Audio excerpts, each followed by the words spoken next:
जबकि अनुसूचित जाति व जनजाति समुदाय के लोगों का वर्गीकरण का एकमात्र मूलभूत आधार सामाजिक गैर बराबरी अर्थात छूत पात रहा है। ऐतिहासिक तौर पर सामाजिक गैर बराबरी की वजह से ही आरक्षण दिया गया है, तो ऐसे में जाति के आधार पर प्रताड़ना झेलने वाले समुदाय के बीच आरक्षण का बंटवारा करना ये पूर्ण रूप से अनुचित, असंवैधानिक व गलत है, क्योंकि दलितों व आदिवासियों के लिए आरक्षण का उद्देश्य जात पात व छुआछूत की बुराइयों को दूर करना था। साथ ही दिनांक 1 अगस्त 2024 के माननीय सुप्रीम कोर्ट के निर्णय अनुसार अब राज्य सरकारें अनुसूचित जाति व जनजाति का उप वर्गीकरण कर सकते हैं, जो कि असंवैधानिक है एवं उचित नहीं है। इतना ही नहीं बल्कि अनुसूचित जाति एवं जनजाति समुदाय का उप वर्गीकरण जिसे माननीय सुप्रीम कोर्ट ने अनुमति दे दी है, इसे अब राजनीतिक दलों द्वारा राजनीतिक हथियार के रूप में उपयोग किया जाएगा। जहां एक तरफ राजनीतिक दल अपने राजनीतिक उद्देश्यों को पूरा करने के लिए कुछ अनुसूचित जाति व जनजाति वर्गों को हाशिए पर धकेल देंगे और उनके लिए पक्षपात का माहौल बनाकर अपना उद्देश्य पूरा करेंगे,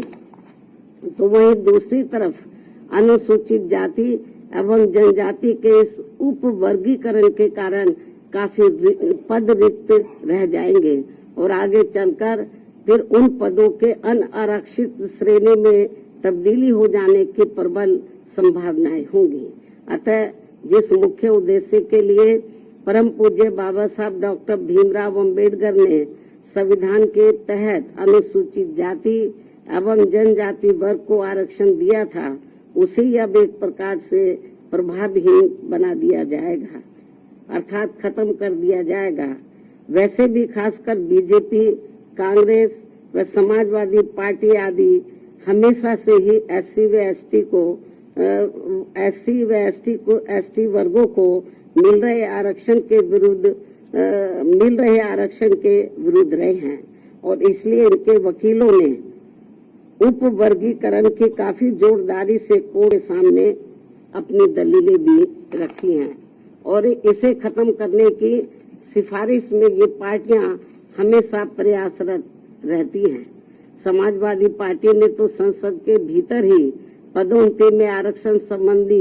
बिल को ही बीजेपी और कांग्रेस की मिली भगत से फाड़ दिया था, जिसे आज तक केंद्र सरकार संसद में दोबारा नहीं ला सकी है, जिसकी वजह से माननीय सुप्रीम कोर्ट के नागराज के निर्णय एससी व एसटी कर्मचारियों को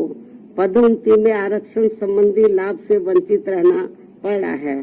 तथा अब इसी प्रकार से इस नए निर्णय दिनांक 1 अगस्त 2024 के तहत अंत में हमेशा के लिए ही इन वर्गों को आरक्षण से वंचित रहेगा और इससे फिर बीजेपी, कांग्रेस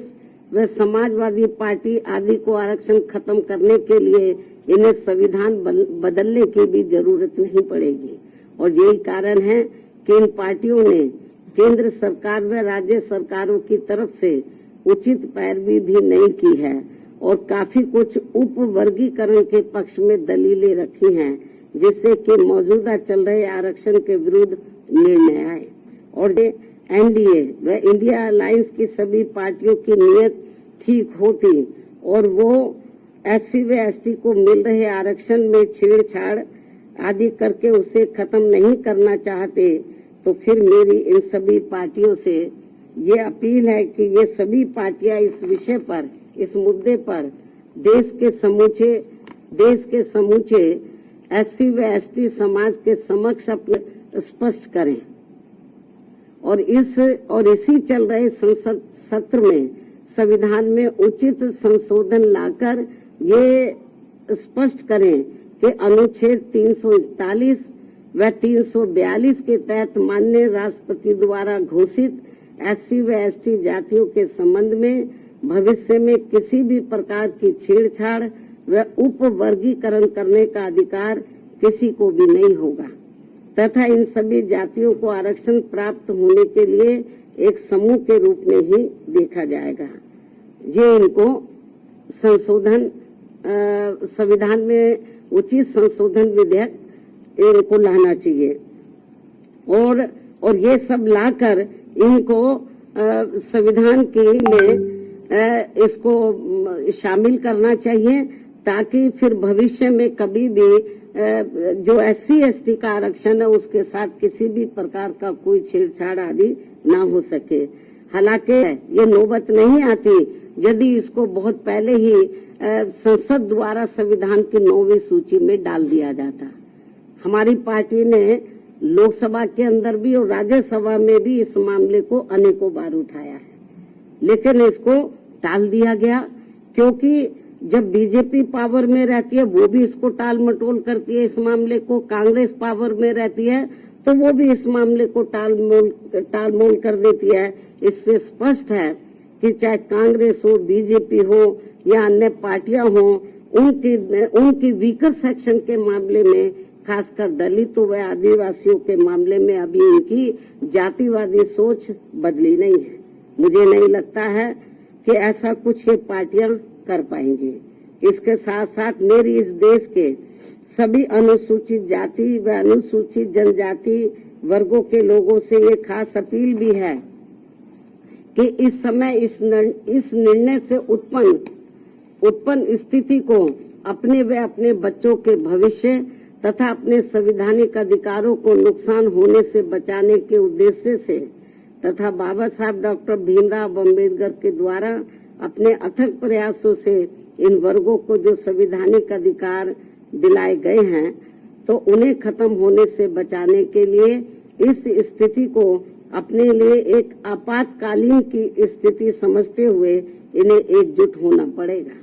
तथा मात्र अपने अपने राजनीतिक स्वार्थ व दबाव से प्रेरित न होकर यहाँ सभी राजनीतिक पार्टियों के ऊपर दबाव डालकर उचित संवैधानिक संशोधन लाने के लिए मजबूर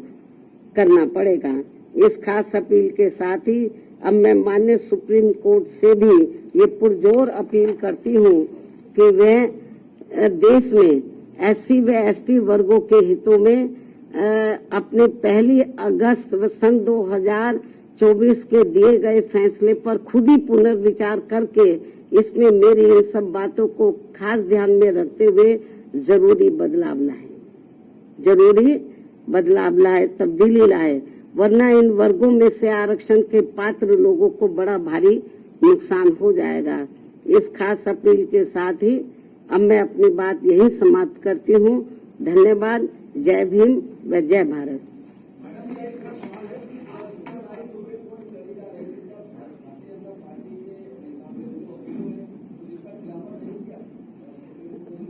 नहीं, उसका खिलाफत इन्होंने नहीं किया। वो पूरा उन्होंने तो बल्कि इस मामले में वो ऐसी दलीलें रखते रहे कि जिससे माननीय सुप्रीम कोर्ट को ये फैसला देने में उनको और मदद मिल गई। चाहे तो कांग्रेस की ओर से वकील खड़े हुए हो या सरकार की ओर से खड़े हुए हो, इन्होंने एक प्रकार से माननीय सुप्रीम कोर्ट की मदद ही की है इस मामले में। तो इससे जाहिर हो जाता है कि इनकी इंटेंशन सही नहीं है और ये लोग SC और ST को जो रिजर्वेशन मिल रहा है इसको सीधा खुद ना खत्म करके माननीय कोर्ट के जरिए, जुडिशरी के जरिए ये इसको खत्म करना चाहते और इसमें ये लोग काफी हद तक कामयाब भी हो गए हैं और हमारी पार्टी इसको लेकर बड़ी चिंतित है।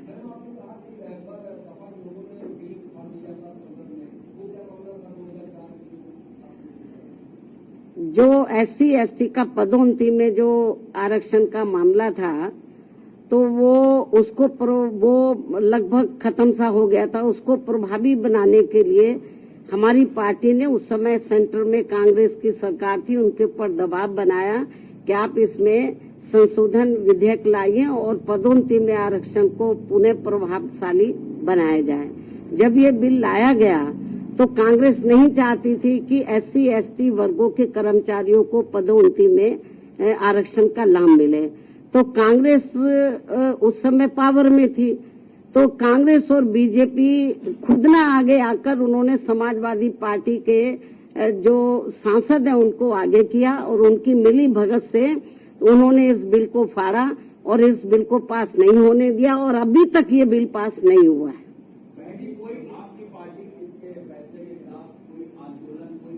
नहीं, अभी आंदोलन मैं आपको जो बताया ना कि हम लोग तो बीजेपी कांग्रेस को ही कोस सकते हैं, क्योंकि इनके वकीलों को सही पैरवी करनी चाहिए थी, सरकार को सही पैरवी करनी चाहिए थी। हमने माननीय सुप्रीम कोर्ट से मीडिया के माध्यम से हमने उनसे अपील की है आज कि वो अपने इस फैसले पर पुनर्विचार करें, इस फैसले को बदले, वरना इस देश में जो करोड़ों दलित और आदिवासी समाज के लोग हैं, तो जिनको अपने पैरों पर खड़े करने के लिए परम पूज्य बाबा साहब डॉक्टर अम्बेडकर ने जो इनको आरक्षण की सुविधा दी थी, यदि ये खत्म हो गई तो बड़ा मुश्किल हो जाएगा। और जो लोग ये कहते हैं कि एससी में या एसटी में जो जातियां मजबूत हर मामले में आर्थिक तौर पर मजबूत हो गई हैं, तो उसमें से मैं समझती हूँ मुश्किल से 10 या 11% लोग ही मजबूत हो गए होंगे, बाकी 90% लोगों की हालत तो बहुत ज्यादा खराब है। लेकिन माननीय सुप्रीम कोर्ट के इस फैसले से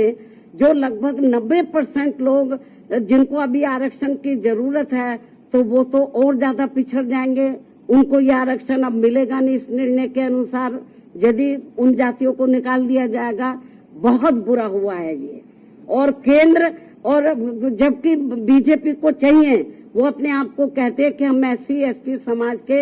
हिमायती हितैषी हैं, उनको चाहिए पहली बात तो इस केस की पैरवी उनको सही तरीके से करनी चाहिए थी, उन्होंने नहीं की। कांग्रेस ने बेबी ढुलमुल रवैया अपनाया। ऐसी स्थिति में मेरा बीजेपी की